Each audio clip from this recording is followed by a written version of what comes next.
Plus, Kwan and Griffith bond over stir-fry.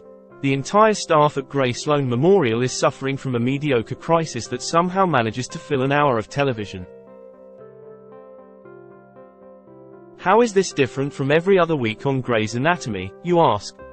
Touché. It's season 20, and you're reading this recap. I think we can all agree that we'll celebrate what we can get at this point. Take Link, Chris Carmack, and Monica Beltran, Natalie Morales, for example. You remember Monica Beltran, right? She's the new ped surgeon who will surely be sharing oxygen with Amelia, Katerina Scorsone, any day now. They are working together to fix a young teenage girl's amputated leg because the prosthetic keeps falling off during mundane tasks like walking. Bless Misty's heart. She's an athlete who needs to return to cycling training. Link has an easy solution that makes Catherine, Debbie Allen, balk due to the fact that the potential surgery may not necessarily fix the problem. Why does Catherine Fox have a say-so in this child's case? Because Misty's parents are mega donors and Catherine wants Link and Monica to push the envelope. Show these people that the best and brightest walk the halls of Gray Sloan. Link tosses out another idea. He wants to ram a titanium rod down Misty's femur to make sure that her leg stays in place. Queasiness aside, it sounds good, right? Not so much for Monica. Not only has Link only performed this surgery twice in his career, but both times, it was on an adult. Those odds are good enough for Misty's parents. Let's do this. Roll that girl to the OR, good sir. Having been assigned to PEDS, Schmidt, Jake Borelli, is accompanying Monica and is super excited since he's considering a full-time career in pediatrics.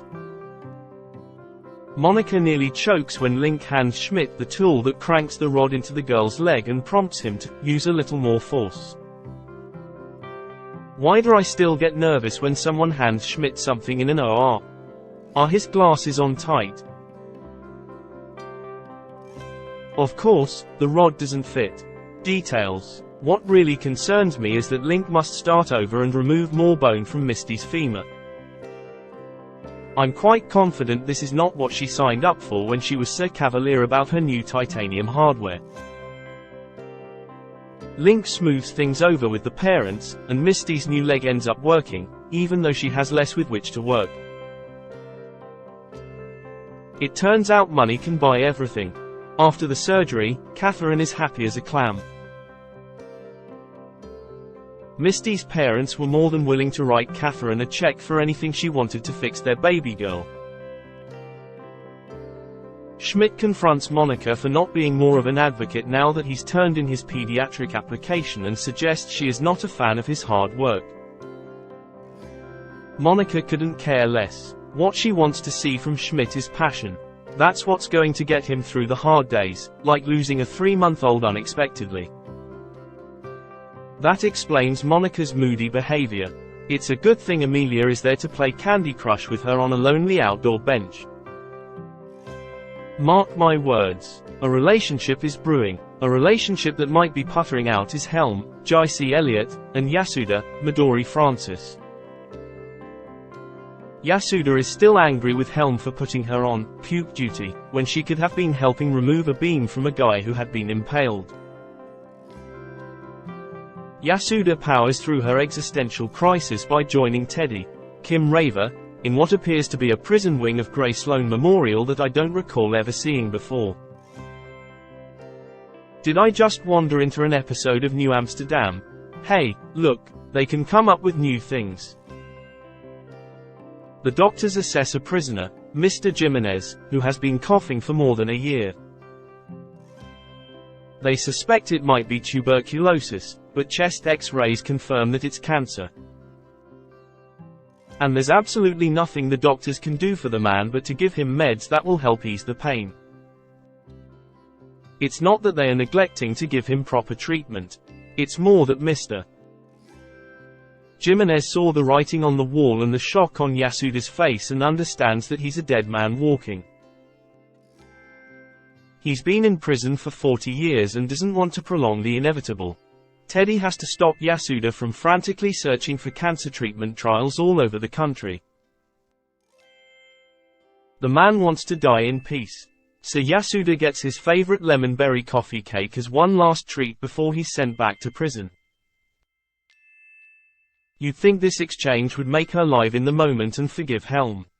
Nope. She shuns her from an outdoor high-top table outside the hospital and asks to be left alone. I guess ABC has footed the bill for some cool outdoor furniture for Grey's Anatomy. Hooray for another new thing. Here's a storyline that I thought was in the rearview mirror.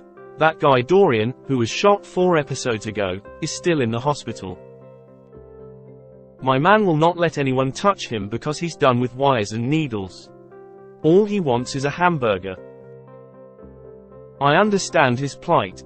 Adams, Nico Turho, has to check on him every hour, and with each visit, Dorian shares a little more of himself.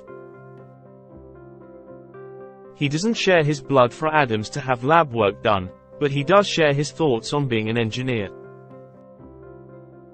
Spoiler, he doesn't want to be one.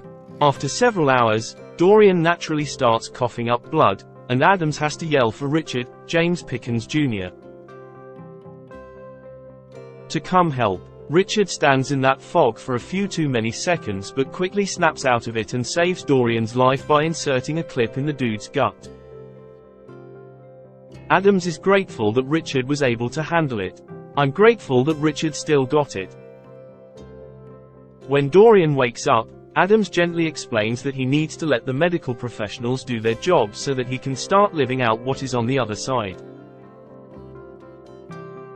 Don't push people away. An internal bell dings in Adams' head, and the next thing we know, he's headed back over to Griffith's, Alexis Floyd, house to prove that he's no longer going to push her away. He bursts through the door and heads up the stairs, where we all see a silhouette of Quan, Harry Shum Jr. in a doorway. Please tell me I'm not the only one who thought Quan and Griffith were hooking up. You thought it too, yes. Instead of being tangled up in the sheets, Quan and Griffith were simply having a wellness day, brought to you by the good Dr. Bailey, Chandra Wilson, who is concerned for her sweet little intern's mental health. Sure, she gave them all a wellness bag full of carrots, water bottles, and fidget spinners, but no one seemed to care. And when she heard Quan and Griffith complaining about her bag, she sent them home immediately,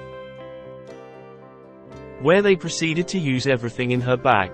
The pair bonded over flashcards, stir-fry, and deep conversations about being okay, and mothers who are deceased.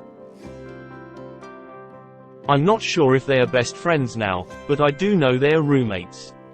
This brings me to Adam's crushed face as he realizes Quan is not sweating because he's been in a compromising position. He's moving furniture into Adam's old room. Griffith has officially closed the door on them. Did Bailey put something in the wellness bag for a broken heart?